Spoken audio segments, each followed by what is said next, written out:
Muito bem. Vamos então proceder ao encerramento destas mini-jornadas, digamos assim, parlamentares, que, em minha opinião, cumpriram o objetivo que se pretendia cumprir.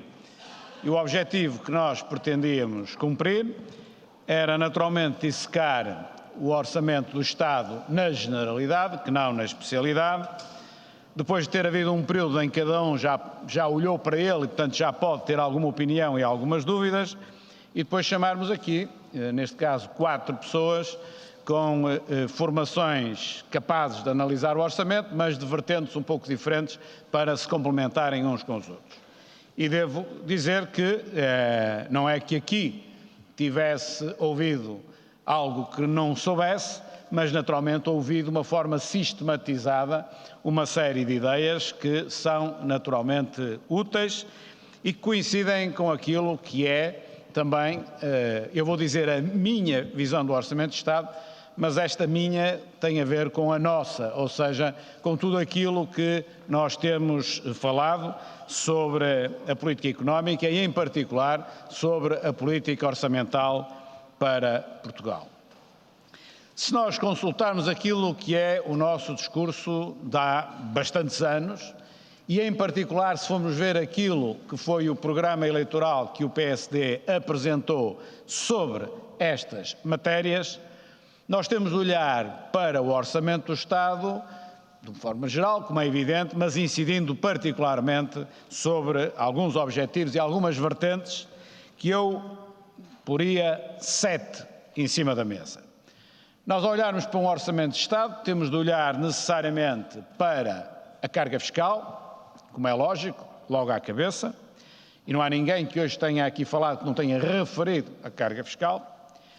Temos de olhar também, hoje também se falou um pouco nisso, não tanto, para o peso da despesa pública no produto, a evolução do peso da despesa pública no produto, e no nosso caso, portanto, se há ou não uma redução do peso da despesa pública no produto, designadamente da despesa corrente primária, ou seja, despesa corrente deduzida dos juros da dívida pública, naquilo que é o combate ao endividamento externo, foi aqui dito, e bem, penso que foi pelo professor Joaquim Sarmento, o endividamento externo foi a razão da chamada da Troika. A razão da chamada da Troika não foi o endividamento público. Nós, quando falamos com os portugueses, há a ideia de que o Estado deve muito, deve tanto, que tivemos de chamar a Troika. Não.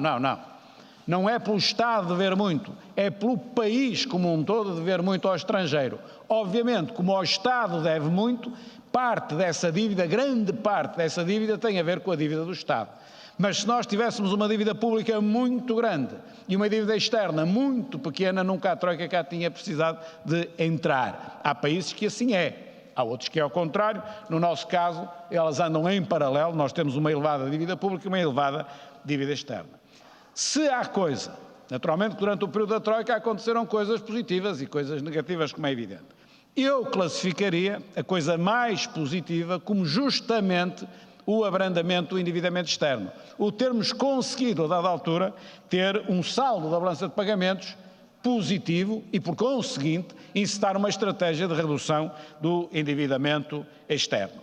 E se nós queremos ter uma estratégia de redução do endividamento externo, há 2 vertentes para o qual um Orçamento de Estado tem de olhar.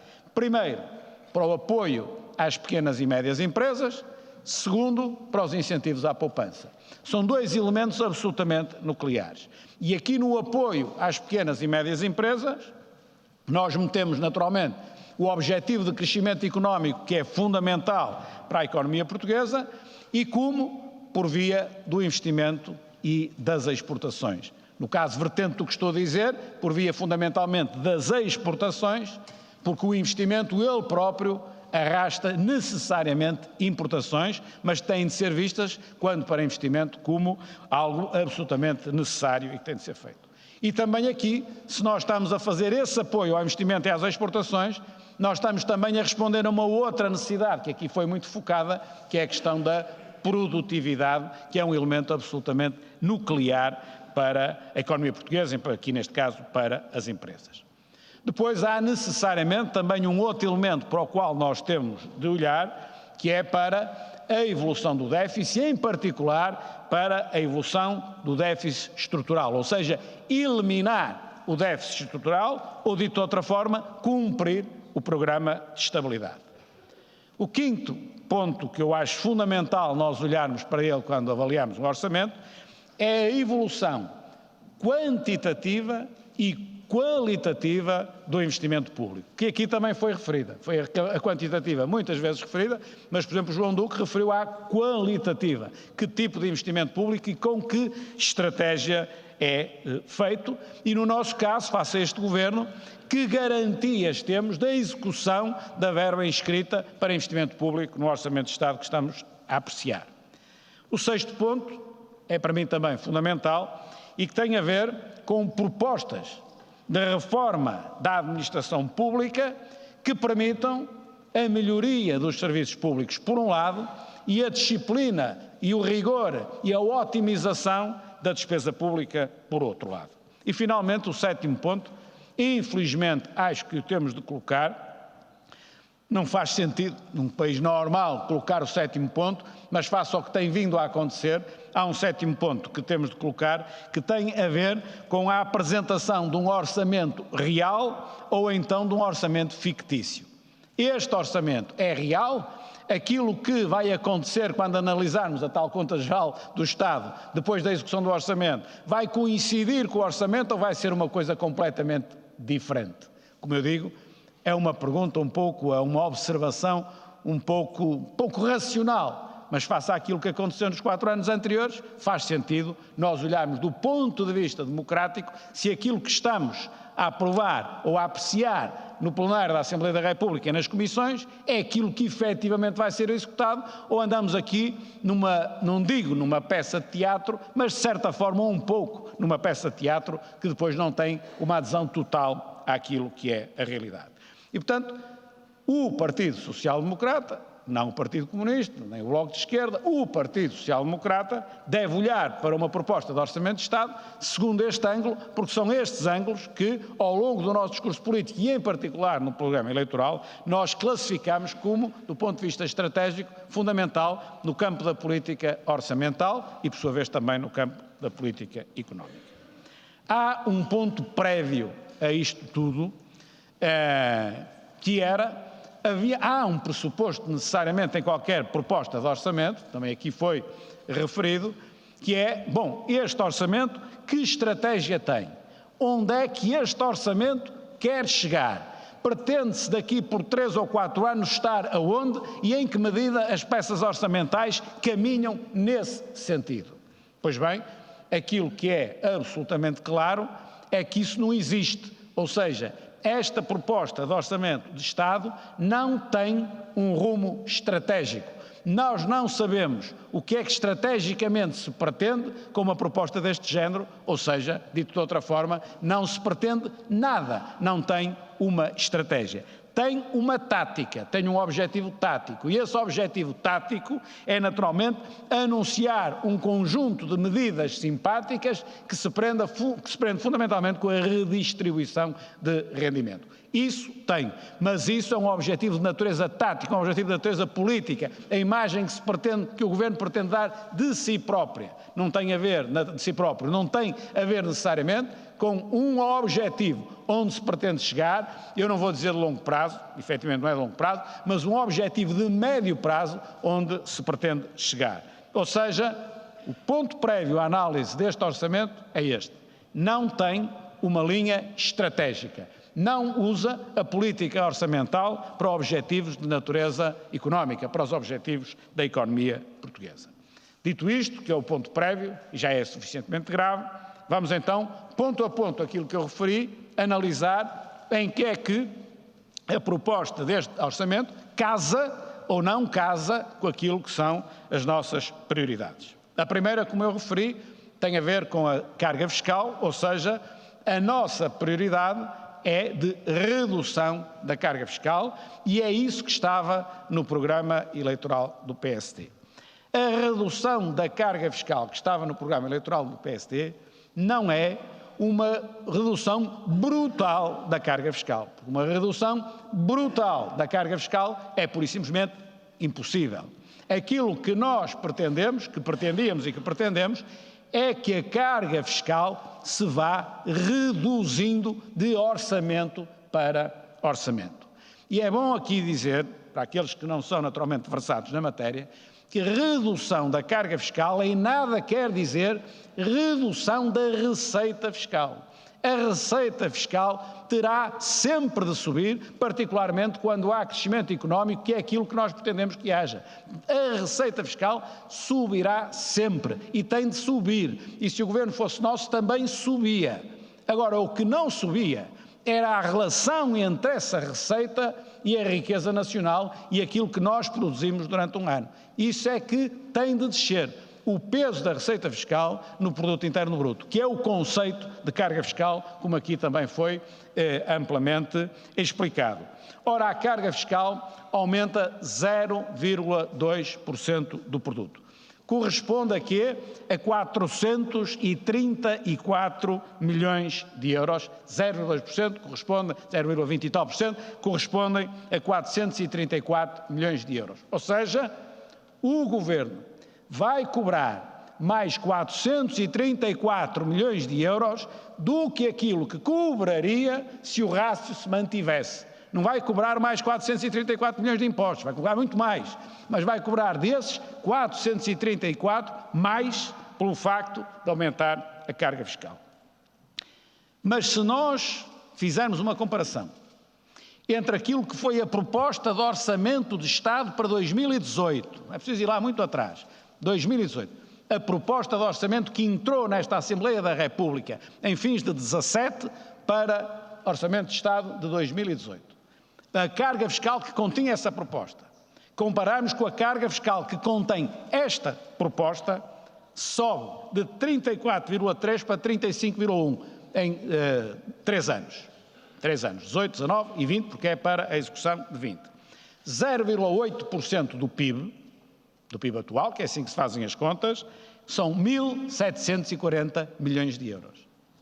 O Estado vai cobrar mais 1.740 milhões de euros do que aquilo que cobraria se mantivesse a carga fiscal que aqui propôs em 2018.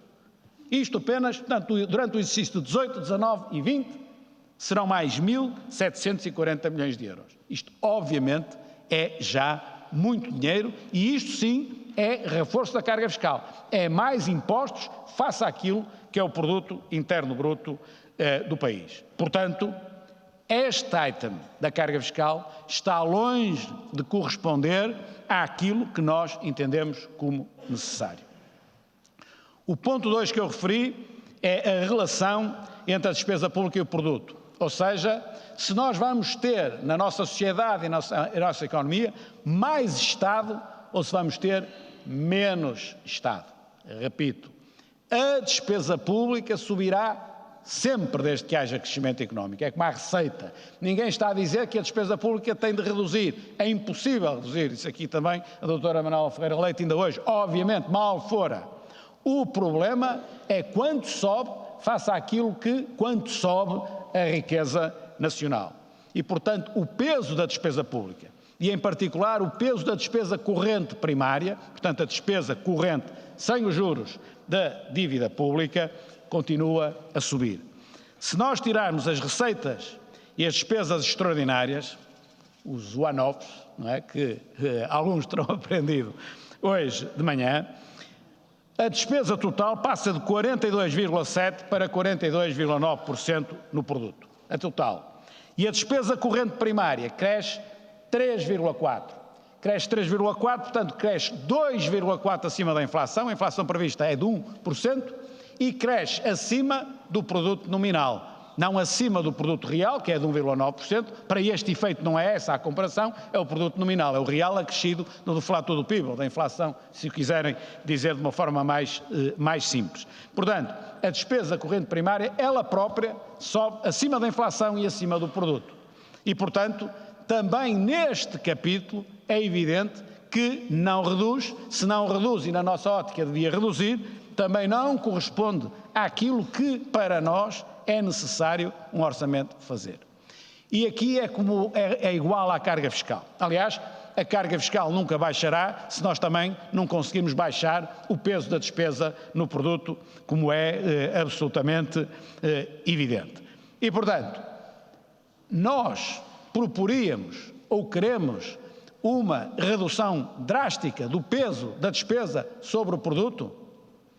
Nós queremos uma grande redução da despesa pública sobre o produto, só que não é num ano, em 4, ou 5, ou 6. Portanto, o que é que nós queremos? Nós queremos que todos os anos, em vez de subir um bocadinho, como todos os anos tem subido, todos os anos deixa um bocadinho. Ou seja, inverter o curso que tem vindo a seguir pelo menos desde os últimos 4 ou 5 anos, se considerarmos já 2020. O terceiro ponto era o combate ao endividamento externo, no qual se engloba os objetivos de crescimento e da forma, naturalmente, de crescimento. Já disse que a razão pela qual a Troika cá veio teve a ver com o endividamento externo do país. Aquilo que nós temos de ter é um modelo de crescimento assente nas exportações e assente no investimento. E quem investe e quem exporta são as pequenas e médias empresas. São as empresas, mas face ao tecido económico português, fundamentalmente as pequenas e médias empresas. E, portanto, se nós queremos esses objetivos de crescimento e, em paralelo, de redução do endividamento externo, nós temos de ter uma peça orçamental que privilegie este objetivo de apoio às pequenas e médias empresas. E, dada a situação da poupança, em paralelo no combate ao endividamento externo, nós temos de ter políticas de reforço da poupança. Com as taxas de juros como estão, não é muito fácil ter políticas de apoio à poupança, por exemplo, das famílias. Mas, ainda assim, o caminho que devemos seguir é no sentido do incentivo à poupança e não no sentido contrário. Não é que aqui haja um notório agravamento, mas o que não há é nenhuma promoção. E ainda paira sobre as nossas cabeças relativamente à poupança, face àquilo que foi a resposta que o Primeiro-Ministro me deu num debate quinzenal, que este ano não haverá englobamento das taxas liberatórias, portanto o fim das taxas liberatórias e o englobamento desses rendimentos, mas cá estamos numa legislatura para continuarmos a conversar sobre isso. Portanto, paira sobre as nossas cabeças ainda a possibilidade que nos produtos financeiros, do rendimento dos produtos financeiros, que já é escasso, e das rendas para quem investiu em imóveis, poderem fazer esse englobamento e, portanto, em vez de 28%, passarem a pagar substancialmente mais, dependendo agora daquilo que forem os rendimentos de cada um. Em 2019, também aqui já foi referido, não foram referidos os números, mas foi referido o fenómeno, digamos assim, em 2019 as exportações cresceram 2,5%, as importações cresceram 5,2%. Portanto, até é fácil de decorar. As exportações 2,5%, as outras 5,2%, ao contrário. E, portanto, o agravamento do saldo externo é evidente e, por consequência, se há um agravamento do saldo externo, há uma tendência, naturalmente, de agravamento também do endividamento externo. E nas exportações para o ano 2020, a diferença não é tão grande, mas ainda assim continua a ser a mesma coisa, com as importações a crescerem mais que as exportações e com o investimento a abrandar. Porque ainda por cima, se o investimento subisse mais, nós ainda poderíamos dizer que as importações derivam do investimento e, portanto, isto a prazo vai se equilibrar, se for um investimento bem feito, com as exportações que vai potenciar e com a produtividade que vai potenciar. Mas não porque o investimento abranda e não cresce mais, cresce menos do que aquilo que cresceu em 2019. Portanto, não há neste orçamento uma aposta efetiva nas pequenas e médias empresas, nas empresas, mas eu prefiro dizer pequenas e médias empresas porque esse, repito, como disse há bocado, é que é o fundamental do tecido empresarial português e é esse, naturalmente, para esse que nós temos de olhar, em primeiro lugar. Para as grandes empresas também, normalmente, não falta diálogo que acaba por lhes facilitar um pouco a vida, mas nas pequenas é que a coisa é mais complicada. Há, em bom rigor, duas micromedidas para as pequenas e médias empresas e que pode ter um bocadinho a ver com a questão da poupança, que é um pequeno incentivo à recapitalização das empresas. Um pequeno incentivo à recapitalização das empresas é um pequeno incentivo ao reforço da poupança. Bom, mas é para lucros reinvestidos e é pequenino. Eu não sei qual é o conceito de lucro reinvestido naquilo que está no orçamento. Se o lucro reinvestido é exclusivamente o reinvestimento naquilo que no meu tempo era o imobilizado, corpóreo ou incorpóreo, ou hoje tangível ou intangível, ou se é pura e simplesmente os lucros retidos. Os lucros retidos significa que é independentemente da aplicação que se faça do lucro retido, em que rubrica do ativo, ficou retido e por isso tem o prémio fiscal, digamos assim. Ou então, se ficar retido, mas não for para imobilizado corpóreo, pura e simplesmente não tem esse prémio. E isto faz uma diferença muito grande, porque quando as empresas estão descapitalizadas, como a maior parte das empresas portuguesas estão descapitalizadas, a retenção dos lucros, ainda que não para imobilizado, a simples retenção para fundo de maneio, já em si é um investimento, ao contrário daquilo que é o conceito muitas vezes corrente. Mas quem já fez projetos de investimento sabe perfeitamente que nós, quando fazemos um projeto de investimento, não olhamos só ao investimento imobilizado, tem de haver investimento em fundo de maneio. E as empresas portuguesas hoje estão substancialmente esganadas em fundo de maneio. Portanto, mesmo esta medida pequenina, eu não sei exatamente qual vai ser o alcance em termos do que consideram reinvestido, sem qualquer rubrica do ativo ou exclusivamente no ativo fixo. Relativamente à poupança, que está numa situação muito fraca em Portugal, eu tenho dito isto, a poupança das famílias está ao nível daquilo que era nos anos 50, 60, está praticamente igual à taxa de 2019, é praticamente igual àquilo que foi em 1960, 61, e portanto basta olhar para aquilo que era a riqueza nacional que existia nessa altura, e alguns dos que aqui estão, nem todos, eram já nascidos em 60, eu já era nascido em 60, lembro-me muito mal, mas de 62, 63 já me lembro melhor, e todos vocês, que nessa altura, aliás, nem é preciso ter nascido dessa maneira. Quem nasceu aí a meio dos anos 60, e que se começou a conhecer a si próprio ali antes um pouco do 25 de Abril, e não estava exclusivamente no Porto ou em Lisboa, e ia às aldeias deste país, o que mais via era gente descalça. Mas eu ainda me lembro de ver gente descalça no Porto. Ou seja, esse país poupava, em termos das famílias, o mesmo que se poupa hoje. Seguramente que uma poupança mais concentrada em algumas famílias, hoje mais dispersa. É verdade, mas o nível de poupança é este. Foi a este nível que chegamos. E se nós não reforçarmos a poupança nacional, se nós quisermos efetivamente o modelo de investimento que temos de ter, é lógico que se não temos poupança nacional, temos de buscar a poupança lá fora. Significa então que a nossa banca se tem de endividar lá fora para poder emprestar cá dentro. E por isso é evidente que é fundamental ter uma política de reforço da poupança.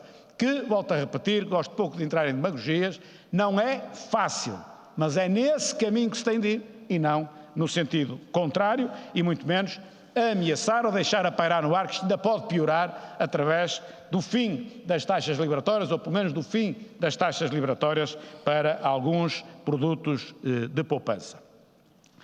Eliminação do déficit estrutural ou cumprimento do programa de estabilidade. Este orçamento elimina o déficit estrutural, que é zero, e, portanto, cumpre o programa de estabilidade. E, portanto, desse ponto de vista, este orçamento está dentro daquilo que nós entendemos como necessário. Até direi mais, é uma diferença de opinião que eu tenho relativamente, por exemplo, à doutora Manuel Ferreira Leite. Eu acho que um pequeno superávit, acho que face ao brutal endividamento que nós temos, o endividamento público que nós temos, é um indicador, um pequenino superávit como este que temos, é um indicador positivo. Aliás, fazia parte do nosso próprio quadro macroeconómico e da evolução orçamental, fazia parte exatamente da mesma coisa, 0 no déficit estrutural, 0,2 depois como superávit. Só que, se nós formos analisar a forma como este valor positivo é atingido, ele não é atingido com qualquer esforço por parte do Estado e, em particularmente, com qualquer esforço derivado de políticas do Governo que levassem a isso. Os juros da dívida pública, que nada, ou quase nada, têm a ver com a política do Governo, têm a ver com a política monetária do Banco Central Europeu, este ano voltam a cair em 161 milhões de euros. A carga fiscal, como eu referi, aumenta 434 milhões de euros em valor. E os dividendos do Banco de Portugal valem 468 milhões de euros. Se fizermos esta conta, dá 1.060 milhões de euros. 1.000 milhões de euros. Dá 1.000 milhões de euros. Pois bem, a melhoria do saldo é de 700 milhões, 533 de superávit, mais o que melhora de 0,1 do déficit anterior. Portanto, o esforço são 700 milhões, mas só nestas rubricas, que nada têm a ver com política governamental, a não ser a de aumentar impostos. Sim, isso é uma decisão do Governo, ou melhor, não é uma decisão do Governo. Há de ser uma decisão desta Assembleia da República. É uma proposta do Governo. Só aí temos 1.000 milhões. Portanto, estão explicados os 700, ainda sobram 300 milhões para aumento de despesa. Ou seja, não está aqui nenhuma política estrutural que o Governo tenha feito e tenha tomado que tenha levado a uma diferença daquilo que é a estrutura de despesa que possa ter levado a estes resultados. Estes resultados, que são positivos, vão, no entanto, à boleia de fenómenos de ordem conjuntural que não dependem do Governo, a não ser a proposta de aumento da carga fiscal. Portanto, mesmo aqui, que fazem em que há um resultado positivo, é o único, no entanto, a forma como é atingido não tem praticamente mérito nenhum a governação do PS. A evolução qualitativa e quantitativa do investimento público e, fundamentalmente, a garantia de execução, aquilo que é proposto no orçamento, vai ser efetivamente executado ou não vai ser efetivamente executado. Em 2020, o Governo propõe que o investimento público corresponda a 2,3% do produto. Isto significa 5.000 milhões de euros. É, portanto, em termos de valor absoluto, um pouco mais do que era no ano passado, porque no ano passado era exatamente também 2,3 sobre um produto interno bruto mais pequeno. Portanto, a mesma percentagem, mas um valor naturalmente um pouco superior. No ano passado executaram, ou vão executar, enfim, já estamos em janeiro, já fechou o ano, mas o número ainda não saiu, mas vai andar, como aqui também já foi dito, penso que foi o Eduardo Pacheco que referiu, vai cair, vai ficar por executar cerca de 700 milhões de euros, mais precisamente talvez 690 milhões de euros. E foi sempre assim desde 2016, 16, 17, 18, 19.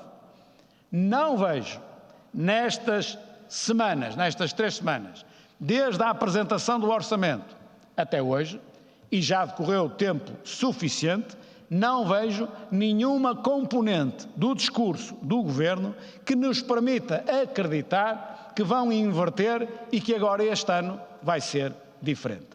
Se me perguntarem assim, mas então o que é que estava à espera? O que é que eles poderiam fazer para acreditar? Já foi enganado 4 vezes. O que é que podia? Bem, não sei. Talvez se eles dissessem, pedimos desculpa, realmente enganamos 4 vezes, agora vamos mesmo fazer. Bom, talvez, não sei se chegava, mas talvez. Mas não há nada que nos permita dizer desta vez vai efetivamente ser diferente. E portanto também aqui, tal como nos outros aspectos, não corresponde àquilo que entendemos como necessário para essa garantia de cumprimento do investimento público, e não estou ainda na componente qualitativa, que essa será vista com mais pormenor, naturalmente, em sede de especialidade. O 6º ponto, são 7, vamos ao 6º. O 6º ponto tem a ver com a apresentação de propostas de reforma na administração pública que garanta, por um lado, melhoria dos serviços públicos e, por outro lado, maior disciplina, maior rigor, dito de outra maneira, otimização da despesa pública. Designadamente em áreas como o Serviço Nacional de Saúde, que nem vale a pena esticar muita conversa por aí, a educação, onde também são notórios sinais de que caminha para uma situação idêntica à do Serviço Nacional de Saúde, ou, por exemplo, a segurança, em face também daquilo que temos visto e das condições em que as forças de segurança e até mesmo também as Forças Armadas têm vindo a evoluir. Podemos dizer aqui, bom, vem aí a discussão na especialidade, eles ainda não disseram nada sobre isto, mas agora na discussão da especialidade, quando formos ouvir os ministros setoriais um a um, eles vão trazer uma pasta, vão abrir a pasta e vão trazer um leque alargado de reformas do seu setor que vão efetivamente ajudar a disciplinar a despesa pública e, acima de tudo, a melhorar os serviços públicos. A degradação que os serviços públicos atingiram é de tal ordem que nenhum de nós acredita que, se não disseram nada até agora, têm tudo para dizer na especialidade. Obviamente que já teriam dito tudo agora se ideias tivessem para melhorar os serviços públicos. Dizem agora, a começar pela mensagem de Natal do Primeiro-Ministro, que a coisa não está bem. É um passo a analisar e dar o braço a dizer que a coisa não está bem. Agora, a coisa não está bem e como é que a coisa vai ficar melhor? Como é que a coisa vai ficar melhor é que nós não ouvimos nada que nos possa dizer que também, tal como no investimento público, agora vai ser diferente daquilo que foi nos 4 anos anteriores. E, finalmente, o último ponto. O tal ponto que não deveríamos ter que analisar, mas, infelizmente, temos de analisar, que é: há garantias de que este Orçamento de Estado é um Orçamento de Estado real, ou seja, é isto que vai ser executado, ou que isto é uma peça relativamente fictícia em que o Ministro das Finanças ou o Ministério das Finanças irá determinar depois lá no Ministério o que é que vai ser executado e o que é que não vai ser executado, ou seja, se o Parlamento está a aprovar qualquer coisa que dá uma margem de manobra para ser depois o Governo, leia-se o Ministro das Finanças, a decidir. E nesta matéria, obviamente que não só o discurso não mudou, porque todos os anos eles dizem a mesma coisa, como desde logo correu mal. E esta parte é que é mesmo a que correu pior. Porque o Sr. Ministro das Finanças veio dizer eu agora vou ser muito moderado, veio dizer uma série de inverdades, que é uma palavra que inventaram recentemente para aqueles que querem ser moderados, e, portanto, alguém que diz uma mentira passa a ser alguém que diz inverdades, e então nós perguntamos-nos onde é que estão 590 milhões de euros que se evaporam de um quadro para o outro. A resposta pronta do Sr. Ministro das Finanças é que eu não percebo nada disto. Pronto, eu não percebo nada disto, mas então onde estão os 590 milhões? Não é lá por dizer que eu não percebo nada disto que se explica onde estão os 590 milhões. E então o Sr. Ministro das Finanças depois faz-se desentendido, naturalmente para quem não sabe, não percebe muito estas coisas em termos técnicos, fica sem perceber o que ele disse. Para quem percebe que ele se está a fazer desentendido e que não está a explicar nada. Ele está a dizer como é que se passa um saldo de contabilidade pública para contabilidade nacional. Mas ninguém está a levantar essa questão. O que nós estamos a levantar é dizer assim: o saldo em contabilidade pública num dado quadro é X e esse mesmo saldo noutro quadro é Y. É o mesmo número. E não é igual. O que é que o Sr. Ministro Mário Centeno, que dá umas aulas, o que é que ele faz se um aluno num exame, de um quadro para o outro, falsificar um número, ou pelo menos aplicar um número diferente? O número ali é 1000 e agora aqui passa a ser 500 ou vice-versa. Obviamente que leva 0 valores, penso eu, naquele exercício, porque não soube sequer copiar um número. Portanto, o Sr. Ministro das Finanças, quando vem dar aquela explicação rebuscada e dizer que eu não entendo nada disto, que explique então a quem entende, que não a mim, o que é que fez aos 590 milhões. E quando diz que isto foi assim ao longo da história de Portugal, não sei se vai a Dona Teresa ou se começa em D. Afonso Henriques, não é verdade, porque isto só aconteceu 2 vezes na história de Portugal, foi o ano passado e agora este ano. Ou seja, no Orçamento 19 e no Orçamento 20.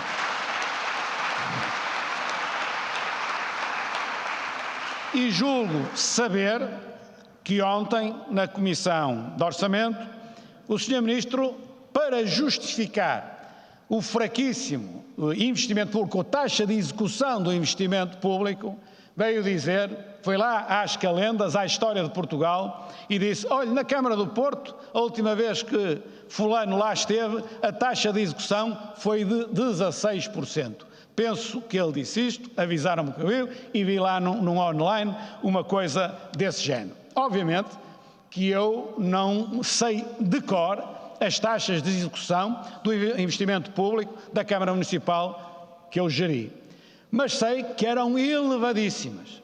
E, portanto, como não sei de cor, fui cuidar de saber onde é que há 16% de taxa de execução que ele procura justificar, com a má execução dele, eventuais más execuções dos outros. Pois então fui ver os últimos 5 anos dessa taxa de execução do investimento público na Câmara do Porto, que o Sr. Ministro das Finanças foi buscar não sei aonde. Em 2009 não foi os 16% que ele disse, foi 89,4%. No ano seguinte também não foi 16%, foi 83,2%. No ano seguinte também não foi 16%, foi 83,9%.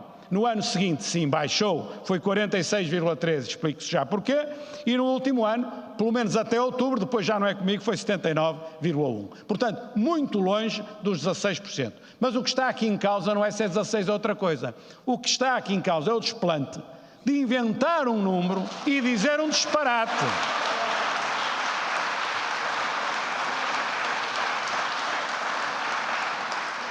E, portanto, resumindo e concluindo, porque é que ele diz que ou não percebe nada disto, ou inventa taxas de execução, não sei de quê. Ele inventa isto porque ele não tem resposta para dar à evaporação de 590 milhões de euros.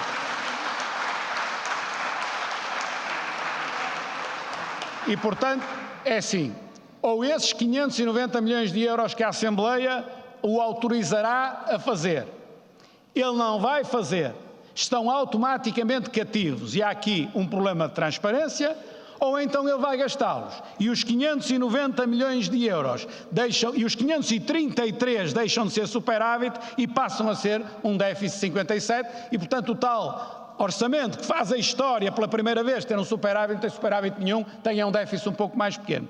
E isto convinha, em nome da transparência, que fosse explicado e não vai ser explicado. E, portanto, termino com isto. Este último ponto, ponto 7, é um ponto absolutamente dispensável. Só estamos a falar nele por esta invenção que tem acontecido com a execução dos orçamentos de Mário Centeno e, em particular, com agora estes 2 últimos, com a evaporação de 590 milhões, que é exatamente o mesmo valor que se evaporaram no ano passado. E, por isso, por estas razões, e é evidente que todos sabemos que a probabilidade de o Orçamento de Estado, uma proposta de orçamento, passar com um voto de abstenção ou favorável do PSD é obviamente muito baixa. Mas o voto contra tem de ser naturalmente sustentado. Nós temos de saber explicar aos portugueses porque é que votamos contra e não votar contra por votar contra. E, portanto, é esta a explicação. O voto contra do PSD tem argumentos, e tem argumentos sólidos, que sustentam na base daquilo que é o seu historial nesta matéria, daquilo que foi o programa que propuseram aos portugueses e ainda de outros aspectos, como este último que eu referi, que nem devia ser assim, porque pedir um orçamento transparente nem é preciso pedir, era aquilo que naturalmente devia existir. É, portanto, um orçamento, ou melhor, eu vou dizer de forma um pouco diferente, porque acho que esta é mais rigorosa. Os orçamentos até aqui, ou seja, os 4 antes deste, foram orçamentos elaborados para agradar à esquerda e executados para agradar a Bruxelas. Este orçamento é executado para agradar à esquerda. É executado, não é apresentado para agradar à esquerda. E será executado para agradar a Bruxelas. Se o Dr. Mário Centeno cá ficar o tempo todo, porque o que eu acho é que ele não vai mesmo ficar o ano todo. E, portanto, a execução deste orçamento, em minha opinião, não sei se vai ser exatamente igual à que foi dos outros, tudo depende, mas a percepção que eu tenho é que poderá ser executado, mas por um protagonista diferente daquele que tivemos nos últimos 4 anos. E por isso, naturalmente, a minha proposta é que o PSD vote na generalidade na próxima sexta-feira contra o Orçamento do Estado.